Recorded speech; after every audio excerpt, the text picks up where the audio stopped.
welcome back to today's episode. Today we have Jody Schultz, who's actually the president of 4-H for the state. Right?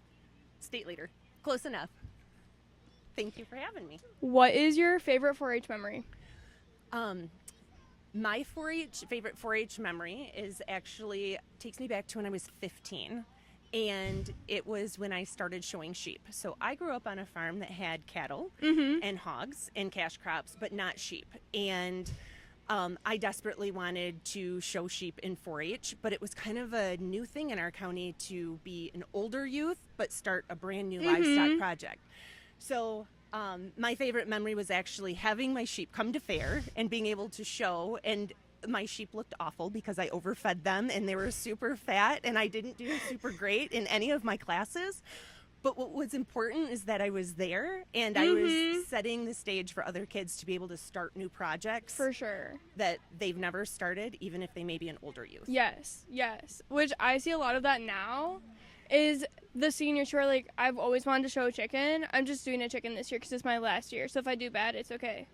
Yeah, because it's not really about how you do in your classes. It's what you learn. It's what you learn. Experience. And for me, what was really important about that was watching the families in our club and even the families outside of our club really rally around me and help me learn how to do the project. Like the community coming together. Yes. That's been a huge thing we've heard about this week, especially throughout like so many people we've had on are such different walks of life. And 4-H is pretty much the only similarity between them all. And then they're like, yeah, it's the community. And if anything happened to any of us and we had an animal to go in, we'd have 10 people lined up to take this animal in to make sure it did good. Yep, absolutely. And actually, what county did you grow up in? I grew up in Washtenaw County. Yeah, I grew up in Washtenaw County. And then I stayed involved in 4-H as an intern in Clinton County. And then ended up in Bay County. Okay. And that's partly where I'm housed now. And how has 4-H helped shape you into who you are today? 4-H has always been a part of my life. So it's ingrained in who I am. It's part of how I was raised in the 4-H program. I've raised my kids in 4-H, and it's always been a part of my career. So 4-H has really helped to shape the things that are important to me. It's helped to set my values and helped me to explore those values with my family as well. Yes. And why should young people join 4-H? Because it's for everybody. If a young person has an interest, 4-H is here to help them explore that interest, regardless of what it may be. And that's really the job of our adult volunteers, is to listen to the kids, listen to what they want to do, what they want to explore, and then find those opportunities and match those two pieces together.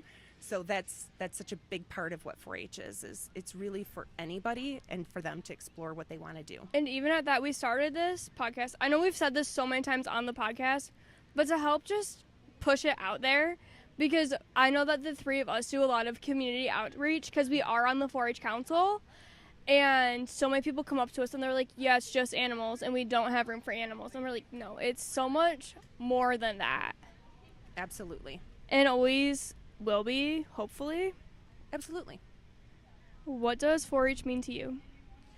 4-H means to me a sense of belonging. It's a sense of family. 4-H means to me that it's a place where people can come and feel safe and feel as though they have a place where they can learn and explore, learn that they don't like things, which is just as important as learning that they do like things, as I'm watching kids show animals behind me here. And explore projects. It's really about the understanding, the learning, the skill building, and that's a lot of what 4-H means to There me. are so many people who try one animal and they're like, yeah, I'm not doing this again. This was not for me. Either it cost too much, you didn't make enough off of it. So many different factors that people are like, yeah, this project isn't for me, but I like this one. Yep. Which because is it's always really fun. not about the project. It's about the learning, the the skills. experience, the community around it, exactly. and just the joy. Yeah. I know that Fair Week is stressful and tiring, and anyone will complain about it, but it's also the best week of the year. I agree. And not to call out my mother, but we got home last night, and she went, yeah, I'm exhausted. I want Fair Week to be over. And this morning she was like, okay, we're getting back to fair. Let's go, you guys. Come on, my little ducklings. I can hear her saying that. Yeah, you need a night's rest. 4 or 5 hours of sleep will do wonders, and then you're right back at it and ready all over again. And even at that, you've made so many friends through 4-H. I know that you guys hardly ever talk, but when you guys saw each other today, no one else could like get in a word. It was the cutest thing ever. Of course.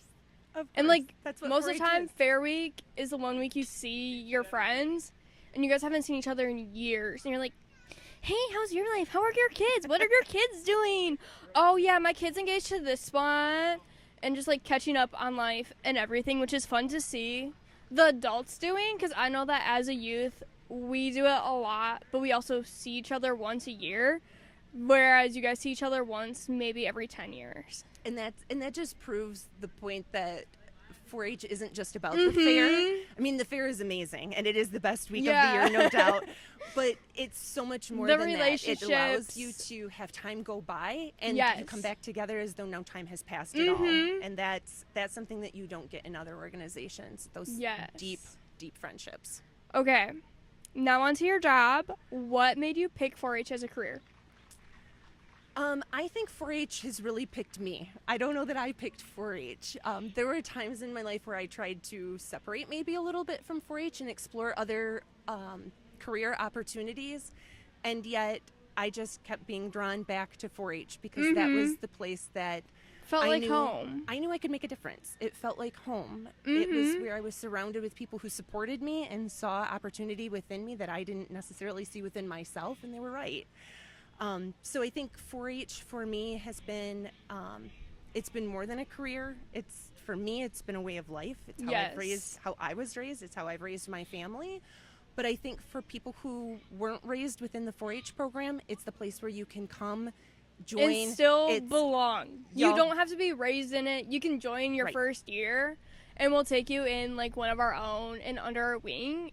And going off of that, if you're a junior, beginner is what we call them in our county, and it's your first year showing a lamb, feel free to go up to someone and be like, hey, can I use your lamb stand? Can I use your clippers? Can you teach me how to do this? Because that's what it's here for. Absolutely. And the unique life experiences that you get out of it that so many people who weren't raised or like enthralled in 4-H don't quite understand. Absolutely. And what do you do for your role? For my role, so I'm the state leader of Michigan 4-H, so I oversee the 4-H, all 4-H programs. I'm a co-director of our Children and Youth Institute at MSU Extension, and that's where our 4-H program is housed, is within our Children and Youth Institute. So I work primarily with our supervising educators as they work with our program coordinators. And our program coordinators are housed in almost every county across the state. So here, Chris is your program coordinator. I oversee some of the work that she does and programming that she does through 4-H. And we love that. Thank you for everything you do for 4-H. You're welcome. Ask me that one. What is your other favorite memory from 4-H? So my favorite memory of 4-H actually involves your mom.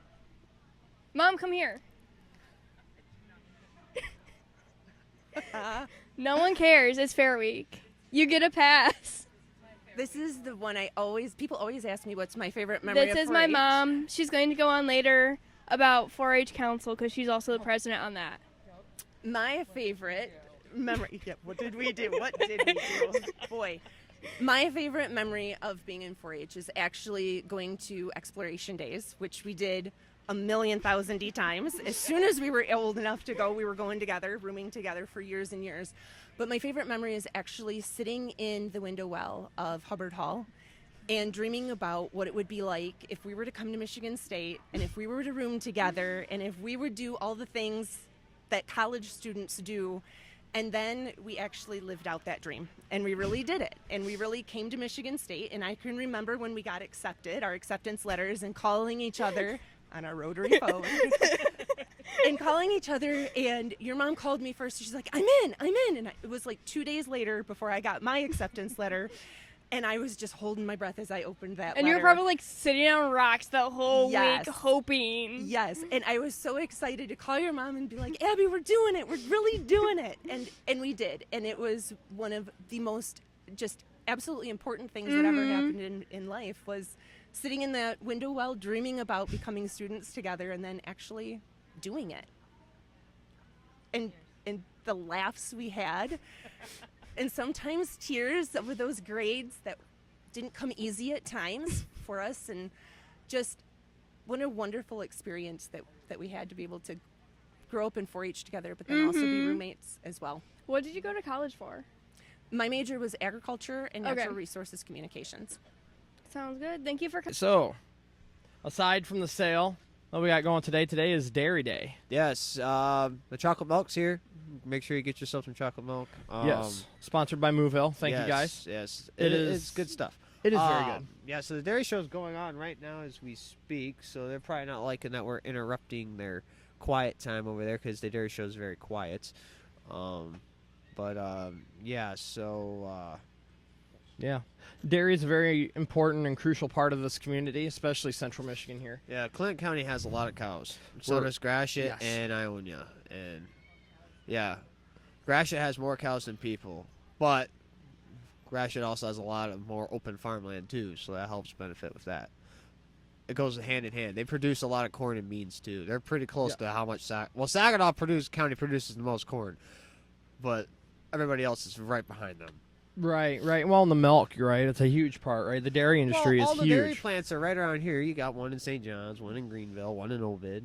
And then you got to run down to Novi. But There's- that's you got for those Novi. guys down there. Usually, Right. Well, so some of our stuff gets shipped down there.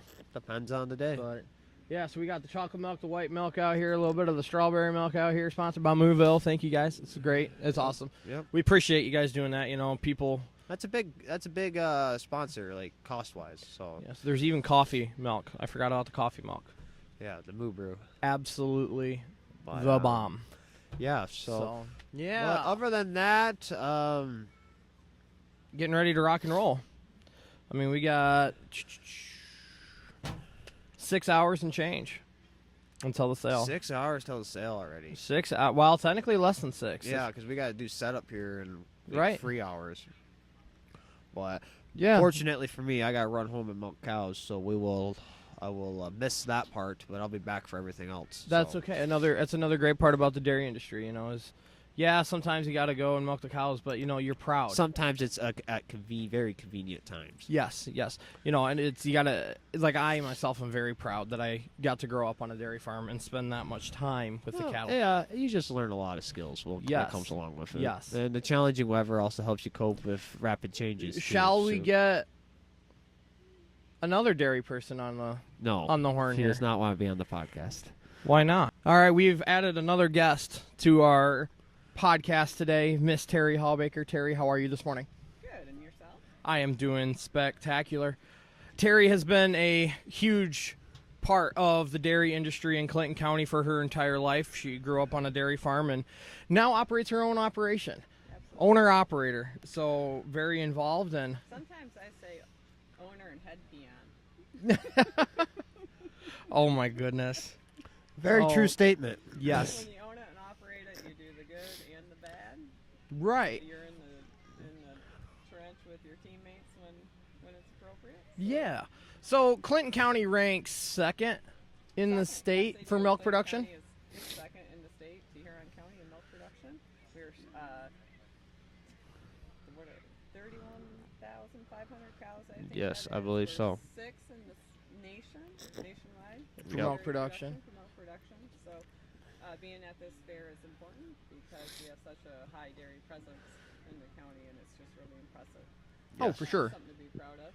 So. For sure. What is your favorite fact about dairy cattle? Oh. And Clyde, you can think Multiple about this things. too. So Well- cows have 4 stomachs, and a lot of people don't know this. Yes. So that's a neat fact. What are the stomachs? Oh, rumen, reticulum, omasum, and abomasum. So cows produce milk, and milk is the only food that by itself provides all your nutritional needs, which is why babies can live off milk for a year or better without any other food. It's the only food that we have available to us that is complete in all the nutrients, in milk, fat, in vitamins. So while we are on that topic, there is that new A2 milk coming out. Would you care to go into that a little bit? I'd love to. Thank you for bringing that up. So some people who are lactose intolerant feel like they can't drink milk because it gives them, upset Yes. stomach Yes. and health problems. Well, now we have been able to breed cows so they have milk that is all A2 proteins. Right. So, for example, traditionally, the American Holstein would have an A1 protein. The Yes. second choice would be A1A2. Yes. And then A2. And the difference is the A2 protein, the casein in it is in a different form for Right. ease of conversation Yes, right now. yes. And it's more digestible by people who are lactose intolerant. And that's just such a huge innovation in technology that we've been able to breed into these cows, because all of a sudden people who are lactose intolerant can have real dairy again. Right. They don't have to do fake dairy. They can have real milk and real ice cream and real cream.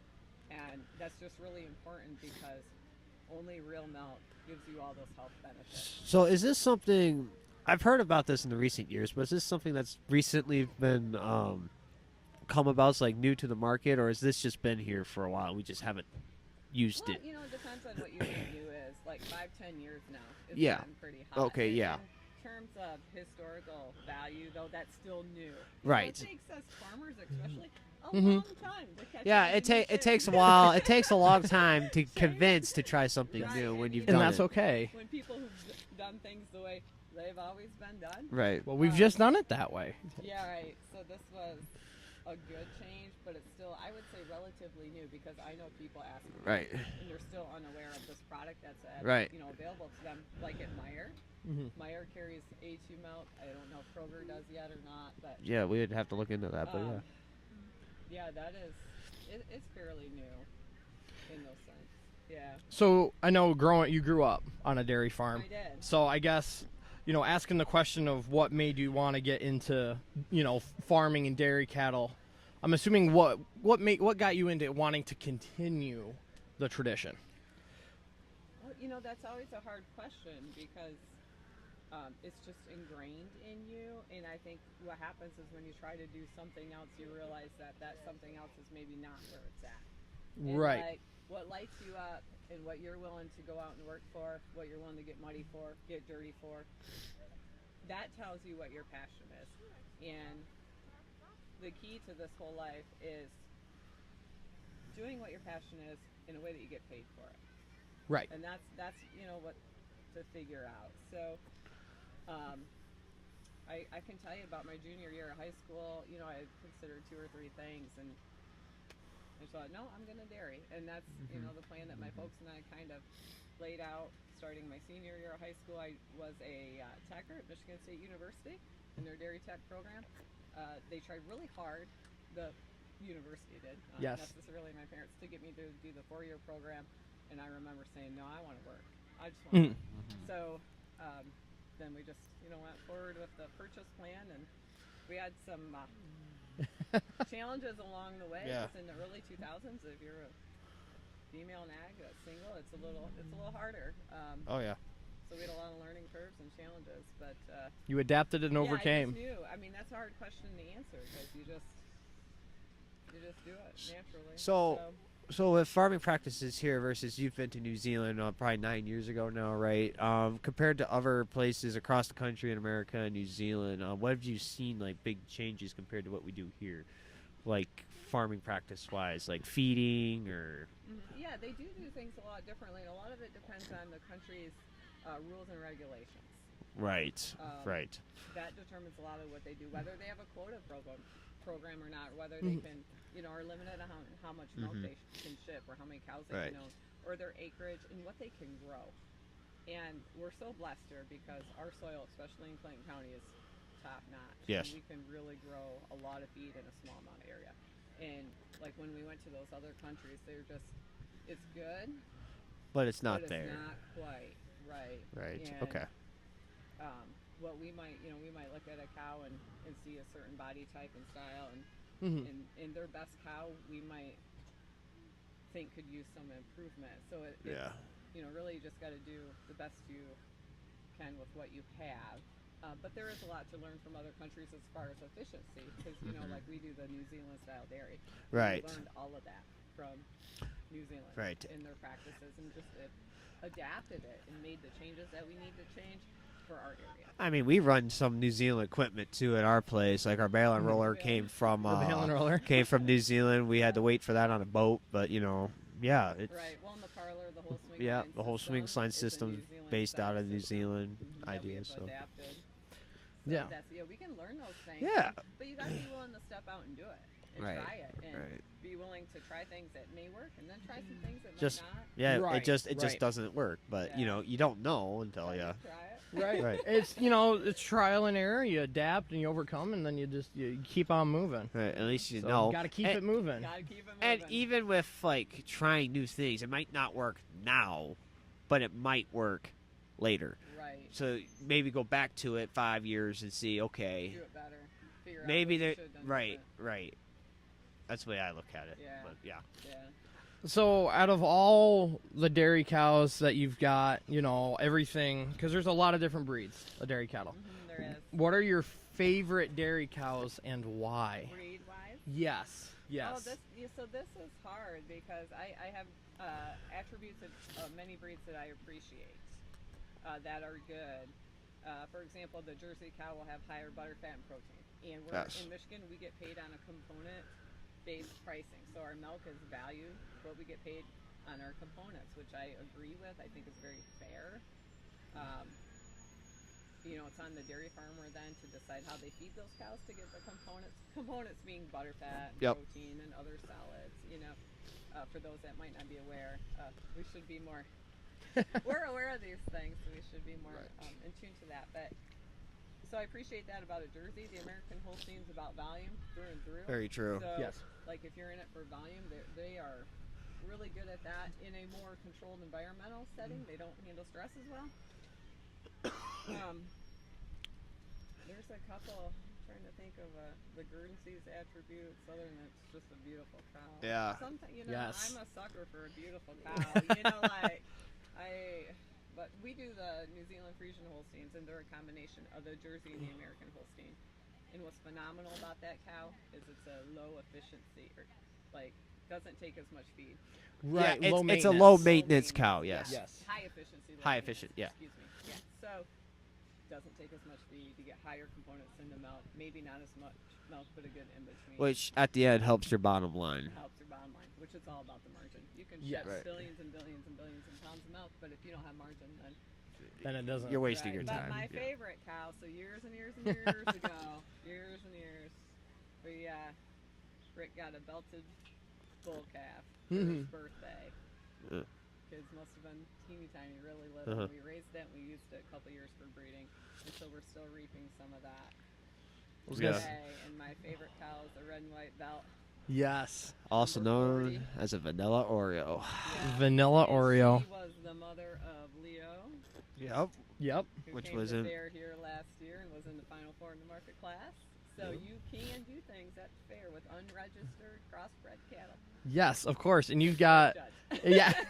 It's all on the judge. Yes. Yeah. And you've got a belt. You got a belted one here to this year, don't you? Yeah, we got a Yes. regular Oreo here this A year. regular Oreo. Yes. Not even the double stuff. It might be a double stop. He's got a lot of weight on him. He's a good looking Oreo. Yeah.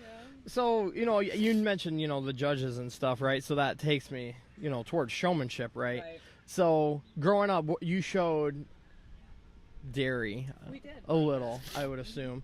So what would be your tips and tricks for dairy showmanship for these younger kids that are going into this? Oh, showmanship with a dairy cow is a bit different from beef. There's no show stick, for example, and so it really shows if you worked with your cow or not. Right. Because you have to pull that cow or that heifer into place. And the tricky thing is the heifer sets up differently than the cow.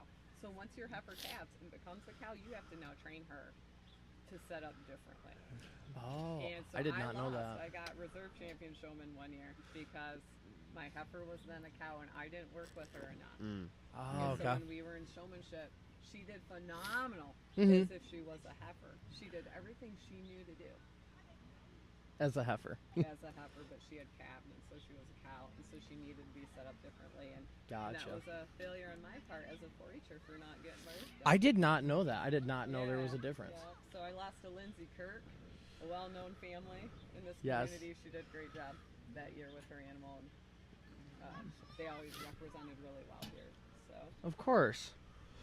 So if you had to pick, it's hard to, because we love dairy, right? If you had to pick your least favorite thing about dairy cows, which it's a hard. I think it's trying to keep water unfrozen when it's -40 out. It's probably the least favorite thing for me. like it's Like- not so much the dairy cattle. It's The cattle are fine. It's just keeping facilities running sometimes in this harsh environment we live in is hard. Yes. the least favorite thing about dairy cows, they do. Well, there are some dumb cows out there that like to, Yeah, we have. Yeah. you know. Some of them just are a little Silly. Yeah, let's go with that. crazy. Great. But Well, nuts. their attitudes are a bit different. But the thing about dairy that people respond to me with is the amount of self-discipline and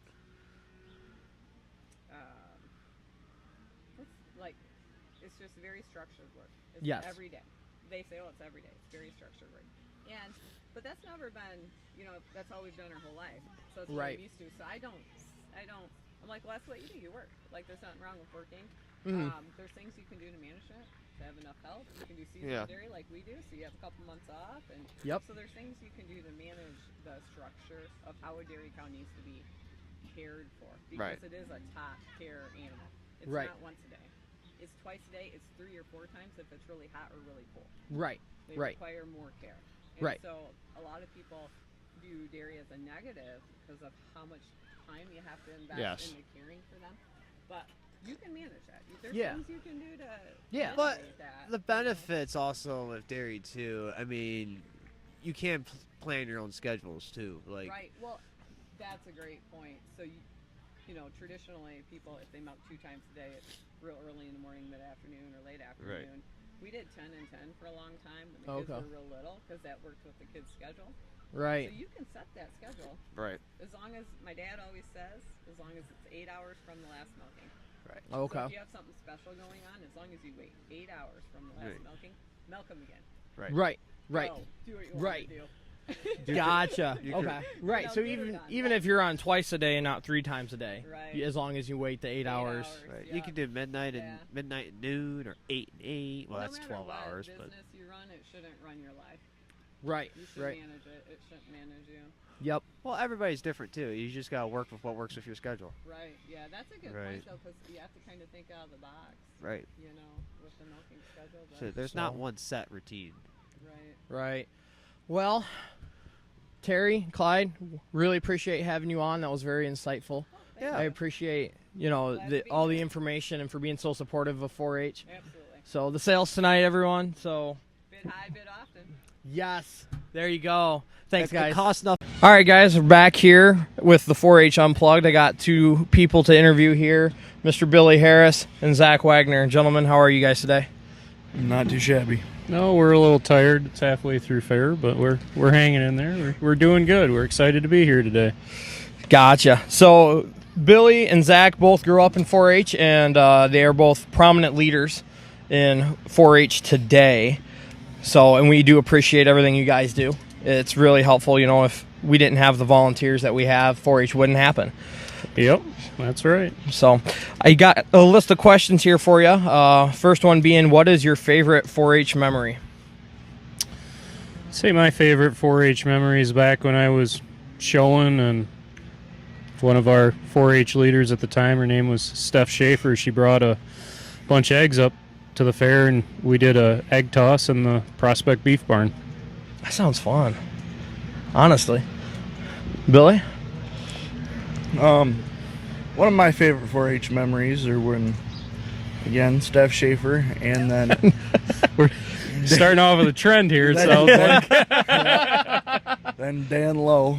Dan wore a kilt one year. Oh, and yeah. Oh my goodness. If you know Steph, You know, she doesn't wear dresses, but she had to wear a dress that year. Yeah, Oh my they did goodness. that as a fundraiser for the Friends of 4-H dinner, and Yep. they went around and collected money. And Dan had his little pouch Yep. on the front of him, and yeah, it was pretty comical. And certain individuals were And now it turned tossing into a money in there. thing. Now it turned Right. a thing where he wears it every year. Yes, Yeah. the kilt is legendary. As a part of it's a staple. So, was there a specific project that you were especially proud of through your years as a 4-H'er? Yeah, there sure was. In 2006, I won Grand Champion Market Beef, and that was definitely the highlight of my 4-H career for me. I mean, I've had a lot of good opportunities in 4-H. We've been champion showman before, and I've competed at the state level and with shooting sports. But 2006, when I won Grand Champion Market Steer, that was definitely the highlight for me. I can't tell you what year it was, but I was pretty little. I had a big beef. His name was Alan. Alan? I don't know why, but he was the thing I was proud of. Yeah, we've all had that. You know, whether it's an animal or a still project, you know, it's that one thing that just it stands out in your memory, right? Yep. You know, I had that too. The second year I showed, I had a little steer named Craig. I don't know why I named him Craig. I don't remember how I came up with that. I was 10 years old, so I couldn't tell you. So, if you don't mind, I'm gonna throw the cards at you then. Yes, sir. Since we're talking about animal names, what's the most interesting name you had for an animal or one of your projects? Oh, so Because we walk the barns every year, and there's some pretty creative ones. For example, when I showed Prospect Beef, I always called them Beefer. So I had about 9 or 10 Beefers throughout the years in the barn, and every year I just called it Beefer. gotcha. I had this red Angus calf. It came in, I think it was 1,050 pounds. It was a lighter big beef steer. I named him Titan after the Titan 2 series John Deere combines. Yep. That's very specific, but that was one I really liked how those combines looked. And I was like, man, I'm going to name this steer Titan. That's just going to, and it just worked, What about you, Billy? You got any exotic names, Fluffy or Airy or something? Cutie pie. I got exotic names, but it's more for the animals at home. Maybe we shouldn't talk about those on this podcast then. I'd say Alan's probably off of Alan from The Hangover. Okay. Oh, okay. Gotcha. So what is, I've got this wrote down as, past tense, right? But what was or what is your favorite part of the county fair?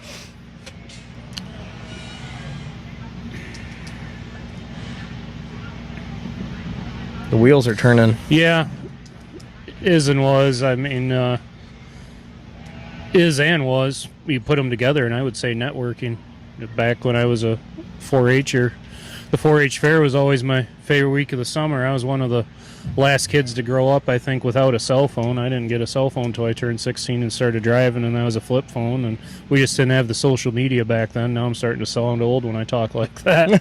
But it was the one time a year you got to see your friends from the surrounding areas of the county instead of just the people you went to school with or your neighbors or whatnot. So I would say networking, and still fast forward to today, and we're still networking. It's important. For sure. I would just say being here. Yeah. It's the community aspect of it, Community aspect, and like Zach said, seeing everybody that you ain't seen all year. Yeah. I mean, Billy and I only get to joke around once a year, so Yep. here we are. You have to be serious the rest of the year. I don't think we really see each other other If than you see me and 4-H. Zach together, it's during fair week. Yeah. Let's see. What skills did you learn in 4-H that you still use today?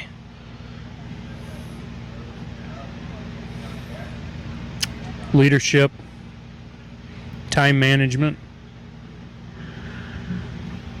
I could probably go on and on and on, but I think those are some of the most important ones. Try and lead by example. I'm still working on that myself, but and being prompt. I mean, you gotta be in the show ring at a certain time. You gotta follow instructions. And And I'm gonna add to what Zach said, and I'm gonna say patience. Yeah. I mean, you're going to learn a lot of patience whether or not no matter what you're doing. Yep. For me again, Eli. If you could relive one moment from your time in 4-H, what would it be?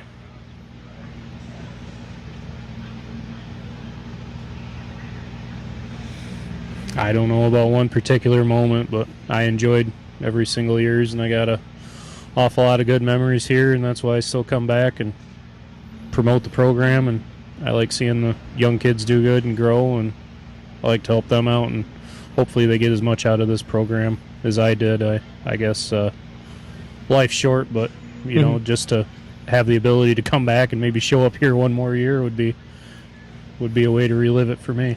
Right. I would say getting back in the ring. Yeah. That was always one of my favorite parts about it. I like being in the ring, doing whatever it was I was doing. But Yeah, I get that, you know, because last night in the makeup ring, you know, I was standing there, and I've only been out of 4-H for 2 years now, but it's, you know, I didn't realize, I think, how great that feeling was walking into that show ring and showing that steer for all it was worth, you know, and I didn't realize how much I was going to miss it. You know, last night I was like, man, I really wish I hadn't, you know, hoped that things would go so fast, you know. If we could go back and slow down a little bit, I would. yeah, no. Yeah. Now working the ring with Zach and Dan, that's the farthest I get into Yep. the ring anymore.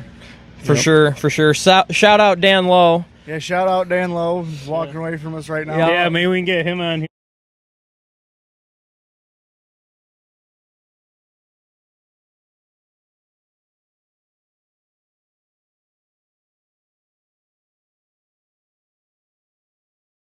Hey guys, welcome back to 4-H Unplugged with the Clover Crew. Today I'm here with Cindy, Sally, and Carmen. Ladies, how are you today?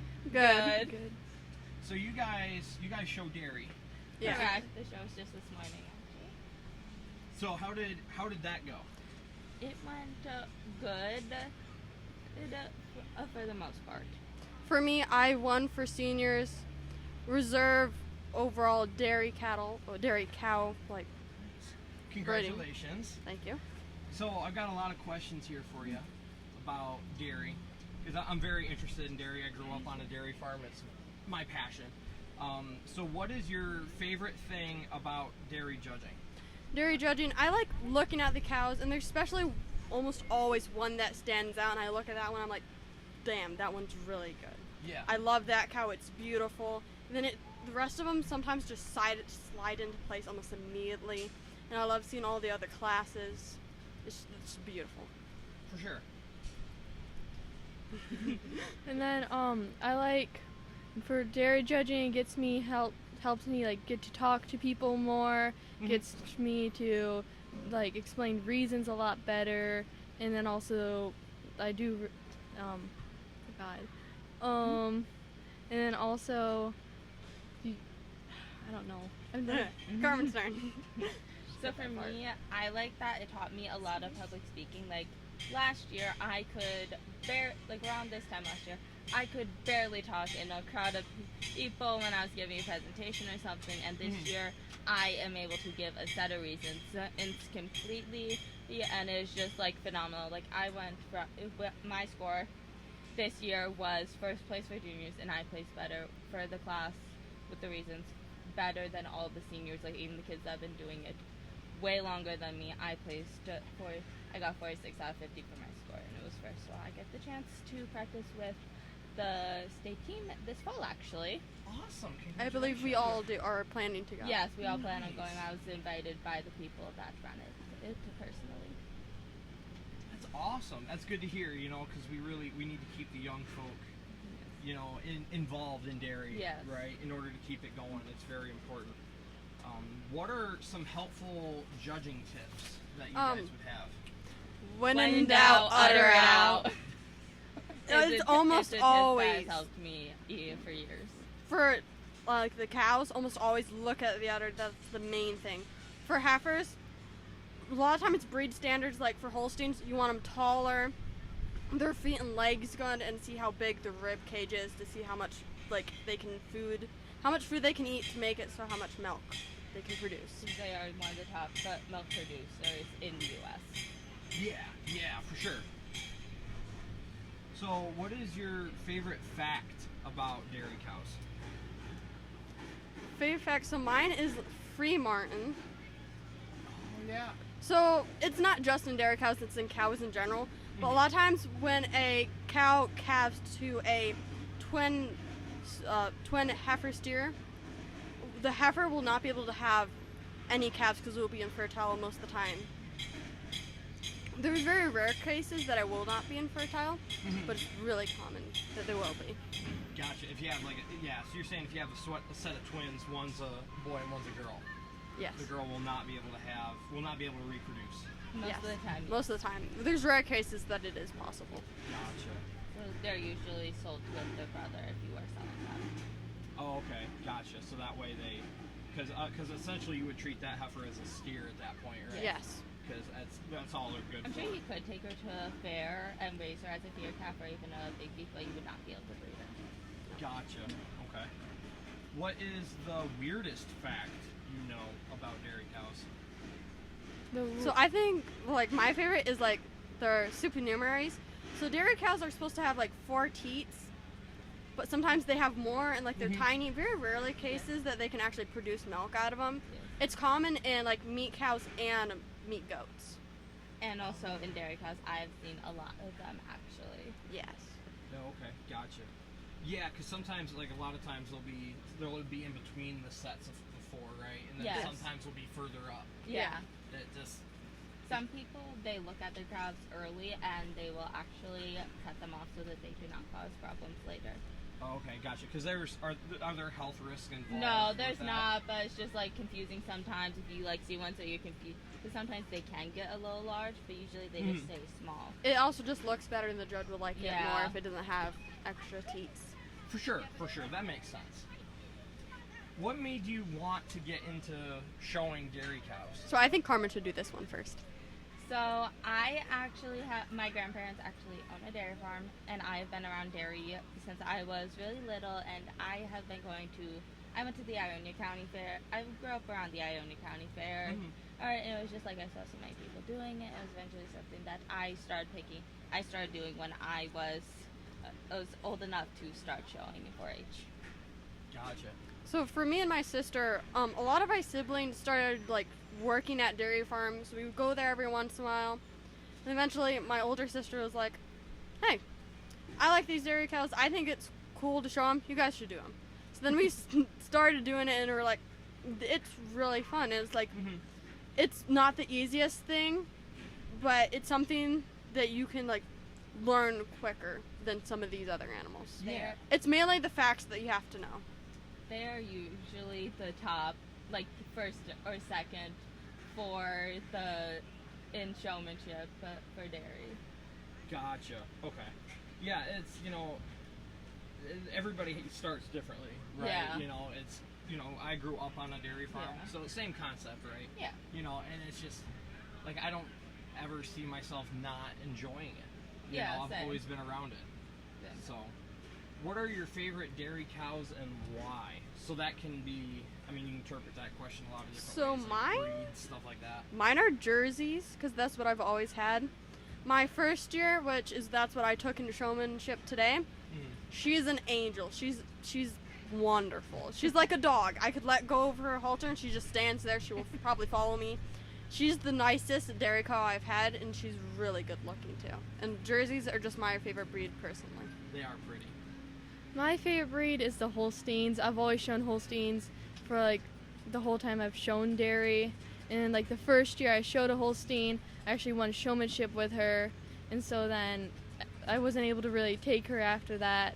And so I would take other Holsteins, and I've really been doing good because at the MSU Pavilion there was this dairy show, and I took a different Holstein named Celeste, and I got 3rd place with her in showmanship. I got 3rd place at that same show too. Nice. I placed towards the bottom of the class, but I was also going against them in some really good showers from the state. But for me, my favorite breed is actually the red and white Holstein. They are technically a different breed, but a lot of people will class them in the same breed as Holstein. They are one of the 7 main dairy breeds in the U.S. And the reason they're my favorite is because other cool color. Like you can have a really light colored red, or you can have a really dark shade of red. And I just like how they can be really friendly one moment, because I actually have one here and she is exactly like this. And then the next that she is just like super feisty, like she was super feisty today in the show ring. Yeah, that happens. You know, the weather Yeah. has a lot to do with, I think. The weather, heat, like how much Yeah. noise there is. Yeah. New environment. Plus, she's Yeah. also a milk cow, and she has been doing this for years, so she knows the arena pretty well.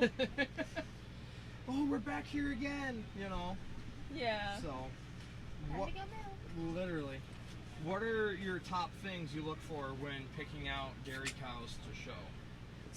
I do like usually age, breed, like how much they can like consume, and especially their feet and legs.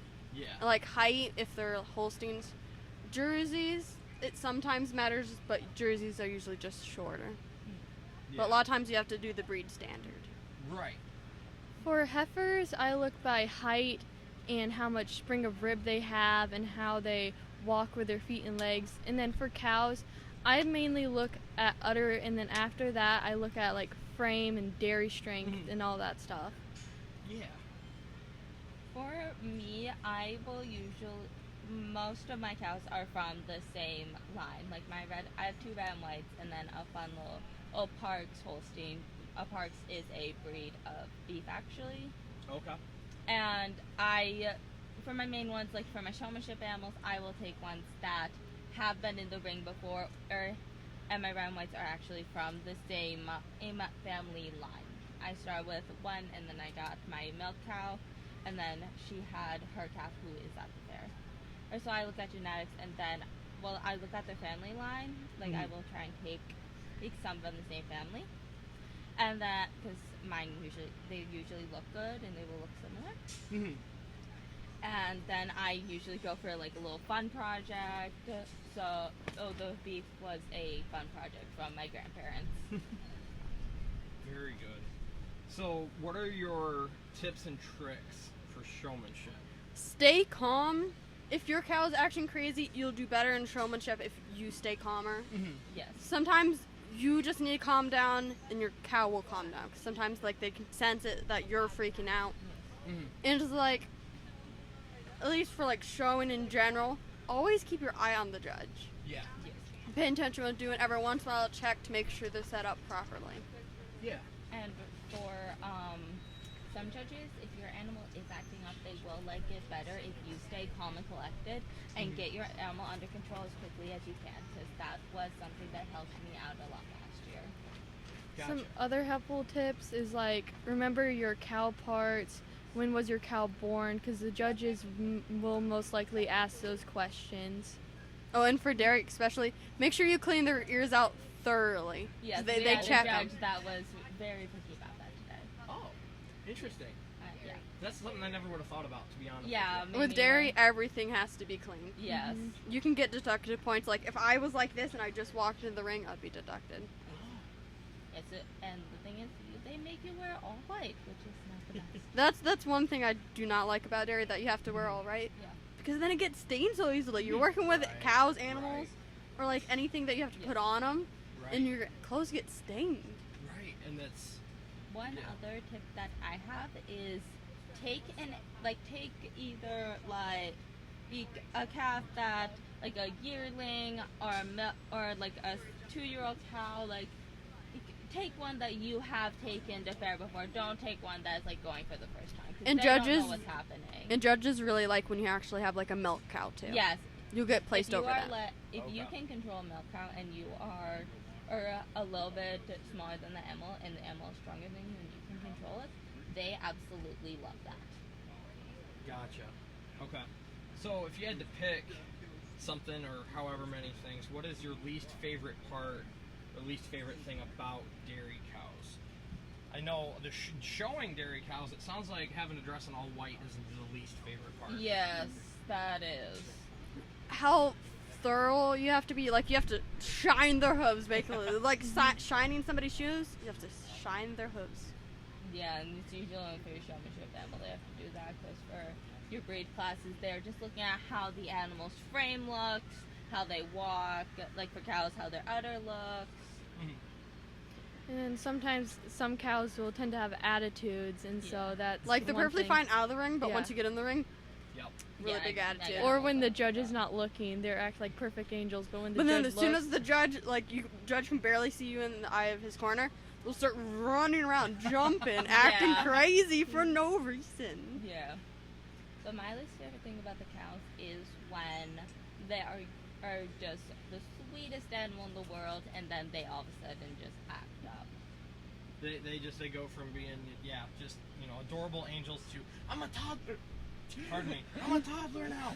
Oh my gosh. Right, my Just- cow, she just loves to like rub her head on me, and They just then have all energy, of a they just want to sudden, go. In the ring, she'll just try and shove me out of the way. Yeah, they can be. I mean, I'm sure they mean well, but at the They same mean time, they're like, well. play with me, love me. They're very. Let me go, I want to run free. Exactly. They're like, ooh, freedom, and then oh wait, nope, that's not how that works. Yes. So, is there anything else that you guys would like to add? Just have fun in the ring. Don't Yeah. overthink it. Just know the facts about your animals. Yeah. Stay calm and collected. And you won't always win. You don't always have to feel like you have to win. Just do the best you can. For the dairy days, the places that you get don't really matter. Just have fun, and just do what you love and just have fun with it. And every judge is different. They like different Yes. things. Mm-hmm. You could have one judge that says, you're wonderful, you're the best person I've seen. You have a different judge, you're like, meh, you're fine. You go in the middle. Right. It all depends on the judge and what the judge likes. and then for dairy judging, just like when in doubt, utter out, and also it gets you better at speaking more confidently, and also you can make Yeah. friends there Mhm. and all that stuff. But then last year with dairy judging, I wasn't even top 10, and then I placed first. Nice. You improve quickly as long as you work on it. Yeah. Gotcha. Okay. It takes time and dedication and Yes. effort. Yes, it absolutely does. Once you get good at it, you almost always stay good at it. Yeah, you do. It's like riding a bike. Yes. Yeah, three of us were on a quiz bowl team a few years ago, and ever since then, we won like 3 years, and we won first. Like this was our second or third year in a row winning for juniors in Clayton County, and we were on. the Sadly, team. I was a senior this year, so Yes. I was not a part of a team, Yes, but they still did really good. yes, we did. Next year, they should both be seniors, Mm-hmm. so we should have really good chance. Yes, we did. So all three of you will be on the same team then Most Yeah. likely. next year. Nice. Well, that's awesome. Well, thank you guys.